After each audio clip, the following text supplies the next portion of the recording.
दादरमध्ये राज ठाकरेंकडून सहकुटुंब मतदान तर पाडू मशीन कोणत्याही राजकीय पक्षाला दाखवलं नाही। मतदानानंतर शाईऐवजी पेनाचा वापर सुरू, सतर्क रहा, राज ठाकरेंचं आवाहन। मुख्यमंत्री फडणवीसांचं नागपुरात सहकुटुंब मतदान तर आधी अनेक वेळा मार्कर पेन वापरलाय, मात्र काही लोक उद्याचा निकाल आल्यावर कशाला दोष द्यायचा याची तयारी करतायत। फडणवीसांचा राज ठाकरेंना टोला। मुंबई महापालिकेसाठी उद्धव ठाकरेंचं सहकुटुंब मतदान तर दिल्लीमधून स्क्रिप्ट येते तसं फडणवीस बोलतात, उद्धव ठाकरेंची टीका। मुंबईत मतदानावेळी बोटावर लावलेली शाई पुसली जात असल्याचा ठाकरेंच्या शिवसेनेचा आरोप। बोटावर लावण्यासाठी मार्कर पेन वापरला जात असल्याचा दावा।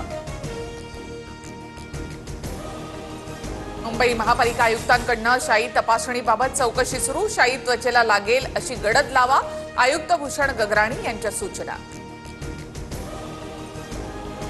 मतदानानंतर माझ्या बोटावर लावलेली शाई पुसली गेली नाही, बोटाला शाई लागत नसेल तर ती संबंधित अधिकाऱ्यांची चूक, विनोद तावडेंची प्रतिक्रिया। पुण्याच्या धायरीमधील प्रभाग क्रमांक 34 मध्ये मतदानानंतर बोटावरची शाई पुसत असल्याचा प्रकार, शाई पुसताना राष्ट्रवादीच्या कार्यकर्त्यांकडून एकाला चोप।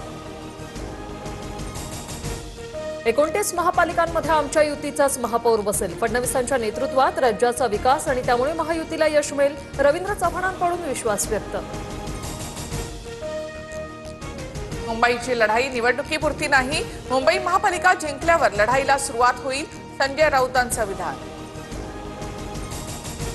नागपूर भाजपचे उमेदवार भूषण शिंगणेंवर काँग्रेस उमेदवारानं हल्ला केल्याचा आरोप, मुख्यमंत्री फडणवीसांकडून भूषण शिंगणेंच्या तब्येतीची विचारपूस। पुण्यामध्ये भाजपचा महापौर होणार, आम्ही 120 ते 125 जागा जिंकणार, पंतप्रधान मोदी फडणवीसांच्या विकास कामांना पुणेकर महत्त्व देणार, मोहोळ यांची प्रतिक्रिया।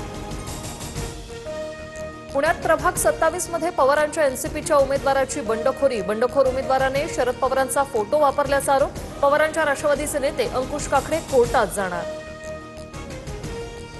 पुण्यामध्ये चौथ्या उमेदवाराच्या मतदानावेळी यंत्रामध्ये लाईट न लागल्यामुळे अंकुश काकडे संतापले, तर 5 वेळा बटण दाबल्यानंतर लाईट लागल्याचा आणखी एका मतदाराचा आरोप।